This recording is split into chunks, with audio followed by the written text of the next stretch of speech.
नीतीश जी का ढांचा ऐसा है कि वहां सूरज भी उनकी मर्जी से उगता है और शाम भी उन्हीं की सहमति से ढलती है। देखिए, केसी त्यागी ने उस सूरज को अर्घ्य देने में अपनी पूरी उम्र खपा दी।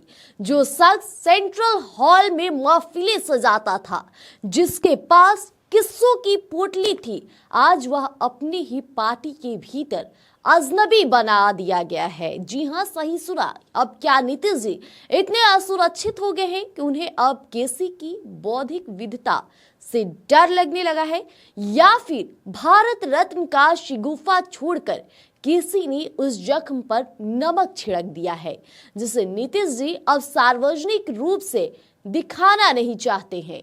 दरअसल अजीब विडंबना है जिसने नीतीश कुमार को पीएम मटेरियल के सांचे में ढालने के लिए रात दिन एक कर दिए। आज उसी के शब्दों को अनाघृत बताकर कचरे के डिब्बे में फेंक दिया गया।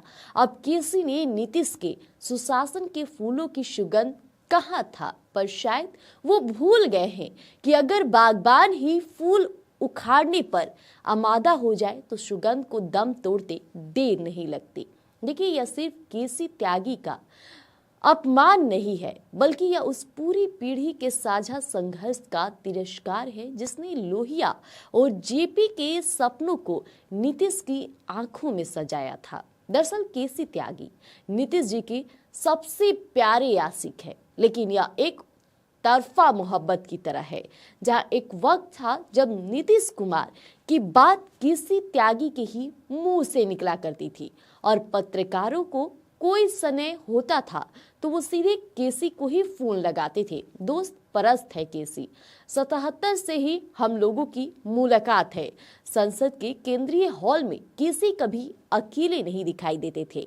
उनकी शेरों, शायरी और पुराने किस्सों को सुनने के लिए 2-4 लोग तो जरूर उनके घेरे रहते थे और सुनाने का उनका अंदाज भी खास हुआ करता था।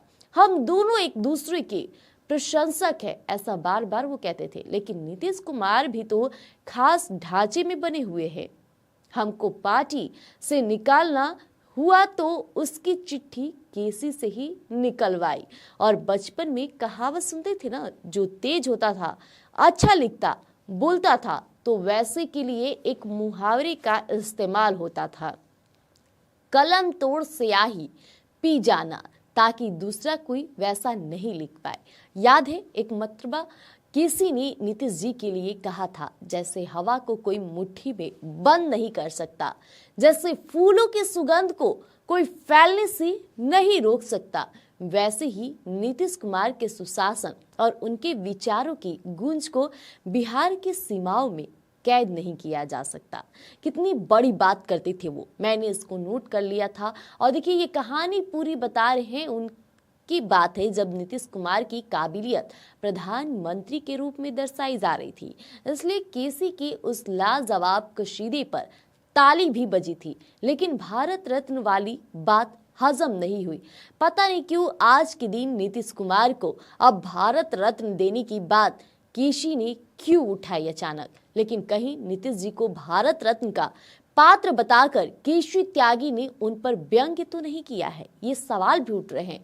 तो यह तो वही बता सकते हैं ना। लेकिन केसी के लिए जिस दूर दराने वाली भाषा का इस्तेमाल किया गया वह तो अच्छा नहीं लगा। देखिए, ये पूरा बात शिवानंद का है जो ये कहते नजर आए हैं, और वो बखूबी केसी त्यागी और नीतीश कुमार की जोड़ी को जानते थे। लेकिन आज वही केसी त्यागी अब पार्टी से निकालने तक को ये फैसले लेने जाने लगे। तो फिलहाल के लिए बने रहिएगा स्वराज पोस्ट पर, जल्द ही लेकर आएंगे यूं ही किस्से, कहानी और लोगों के सफर के बारे में। धन्यवाद।